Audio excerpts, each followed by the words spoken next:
सिंचाई विभाग के करोड़ों के घोटाले पर गुटबाजी चरम पर। थराली विधानसभा के अंतर्गत सिंचाई खंड थराली में प्रभारी अधिशासी अभियंता के द्वारा किए गए भारी अनियमितताओं का मामला आजकल तूल पकड़ता जा रहा है, जहां एक और राजकीय ठेकेदारों का एक गुट सिंचाई विभाग थराली के द्वारा किए गए करोड़ों रुपए की अनियमितताओं की एसआईटी जांच की मांग सहित 2 सूत्री मांगों को लेकर आज तीसरे दिन भी सिंचाई विभाग के कार्यालय परिसर में अनिश्चितकालीन धरने पर डटे हुए हैं। तो दूसरे गुट ने भी मुख्यमंत्री को ज्ञापन भेजकर एसआईटी जांच की मांग करने वाले ठेकेदारों पर सरकारी कामकाज में बाधा उत्पन्न करने का आरोप लगाते हुए कार्रवाई करने की मांग की है।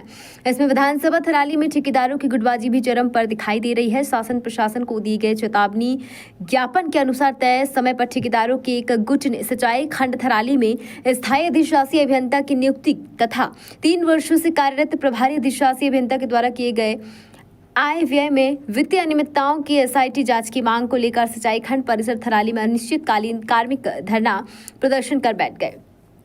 ठेकेदारों का आरोप है कि सिंचाई खंड थराली के सहायक अभियंता राजकुमार चौधरी विगत 3 वर्षों से प्रभारी अधिशासी अभियंता के पद पर कार्यरत हैं, जिनके द्वारा अपने चहेते ठेकेदारों को लाभ पहुंचाने के लिए समाचार पत्रों में निविदा प्रकाशित किए बगैर अनुबंध गठित कर सरकारी धन का दुरुपयोग किया गया है। धरने पर बैठे आंदोलनकारियों ने कहा कि थराली सिंचाई विभाग में कार्यरत प्रभारी अधिशासी अभियंता द्वारा किए गए वित्तीय अनियमितताओं की जांच को लेकर पहले भी शासन प्रशासन से गुहार लगाई जा चुकी थी और लगातार एसआईटी जांच की मांग की जा रही है। आंदोलनकारियों ने प्रभारी अधिशासी अभियंता को राजनीतिक संरक्षण दिए जाने का आरोप लगाते हुए कहा कि बड़े पदों पर बैठे जनप्रतिनिधि भी खुलकर भ्रष्टाचार के बचाव में लामबंद होकर एसआईटी जांच को रोकने का पूरा प्रयास कर रहे हैं। इससे बड़ा दुर्भाग्य और कुछ क्या हो सकता है। बृहस्पतिवार को सिंचाई विभाग के परिसर में आंदोलनरत राजकीय ठेकेदारों ने शासन प्रशासन, सिंचाई विभाग और क्षेत्रीय विधायक गोपालराम टमटा के खिलाफ जबरदस्त नारेबाजी करते हुए धरना प्रदर्शन जारी रखा। हमारा धरने का दूसरा दिन है। हम लोग समस्त ठेकेदार संघ की एक मांग है कि इस डिवीजन में एक अस्थायी अधिशासी अभियंता को सरकार द्वारा नियुक्त किया जाए जल्द से जल्द, और साथ ही इस सिंचाई खंड थराली में जो भी वित्तीय अनियमितताएं होगी इसकी एक एसआईटी जांच की जाए। और इस सिंचाई खंड में बहुत सारी अनियमितताएं हैं कि एक प्रभारी अधिशासी अभियंता का एक यही प्रभारी अधिशासी अभियंता का काम भी कर रहा है और यही दोनों जगहों पर अपनी सिग्नेचर से काम चला रहा है, जो कि शासनादेश के विपरीत है। और इस पर भी सरकार को संज्ञान लेना चाहिए और इसमें भी कार्रवाई करनी चाहिए। और जो हम समस्त ठेकेदार संघ यहाँ पे बैठे हैं, इन लोगों की उचित मांग सरकार को जल्द माननी चाहिए। अगर सरकार इस मांग को संज्ञान में नहीं लेती तो हम लोग कर्मिक अनशन के लिए बाध्य होंगे।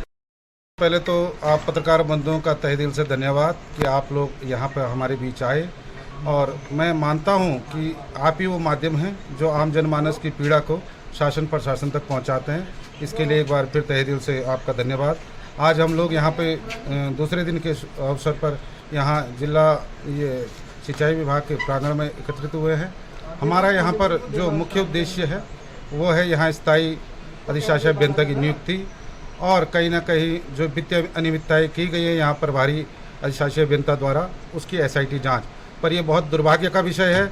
जिस हिसाब से इस अधिकारी द्वारा यहाँ राजनीति की जा रही है वो बड़े अफसोस का विषय है। और मैं आप लोगों के माध्यम से इस बात को, अगर माननीय मंत्री जी, मुख्यमंत्री जी या जो सिंचाई मंत्री जी अगर ये आप तक पहुँचती है तो मैं उनसे आग्रह करूँगा कि जो ये नीति आपने नई ट्रांसफ़र नीति लागू की है, 10 साल तक एक अधिकारी एक ही जगह जमा रहे और कहीं ना कहीं जो इस हिसाब से राजनीति करने वाले अधिकारी को रखा जा रहा है, तो ये और विभागों में भी लागू की जाए।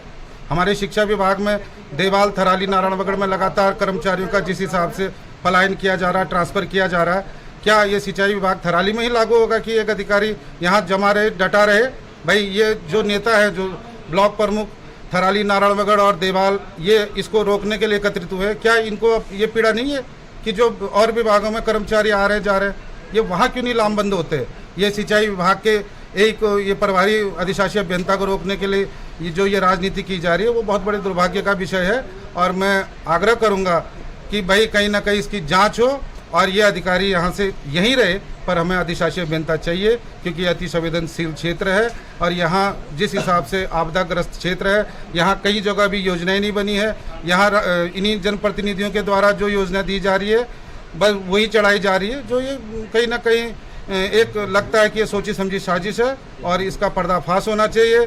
ये अधिकारी यहाँ से यहाँ रहे, पर इसकी जांच जरूर हो। उनको अवगत कराया था कि सिंचाई खंड थराली में अस्थायी अधिशासी अभियंता न होने से विकास कार्य प्रभावित हो रहे हैं। उसके अलावा सहायक अभियंता और अधिशासी अभियंता एक ही होने से वित्तीय अनियमितताएं हो रही हैं और इसलिए हमने 2 सूत्रीय मांगों को लेकर जो है हमने शासन को ज्ञापन दिया था कि आज से हम कर्मिक अनशन शुरू करेंगे। तो उसके तहत पहली मांग हमारी यह है कि सिंचाई खंड थराली में अस्थायी अधिशासी अभियंता की नियुक्ति की जाए। दूसरी मांग हमारी यह है कि 3 वर्षों की आय व्यय वित्तीय अनियमितता की SIT जांच हो, क्योंकि यहाँ पर बहुत करोड़ों का घोटाला है और यहाँ पर निश्चित रूप से प्रभारी अधिशासी अभियंता द्वारा राजनीति की जा रही है, गबन किया जा रहा है और उनके द्वारा ठेकेदारों को अपने पक्ष में लिखवाया जा रहा है ज़बरदस्ती, और इस तरह से यहाँ पर एक दलगत राजनीति शुरू की जा रही है। एक तरफ हम भ्रष्टाचार की लड़ाई लड़ रहे हैं, दूसरी तरफ जो है भ्रष्टाचार के पक्ष में पहली बार लोग खड़े दिखाई दे रहे हैं। ये दुर्भाग्य है कि एक प्रभारी अभियंता के कहने पर जो है यहाँ के लोग जो हैं उनके पक्ष में, भ्रष्टाचार के पक्ष में आ रहे हैं। ये बहुत बड़ा दुर्भाग्य है। आप लोगों को आंदोलन है, इसको लेकर मुझे ठेकेदारों को दूसरा गिफ्ट है और ठेकेदार संघ का साफ तौर पर कहना है कि दोनों ही ज्ञापनों से हमने किनारा किया।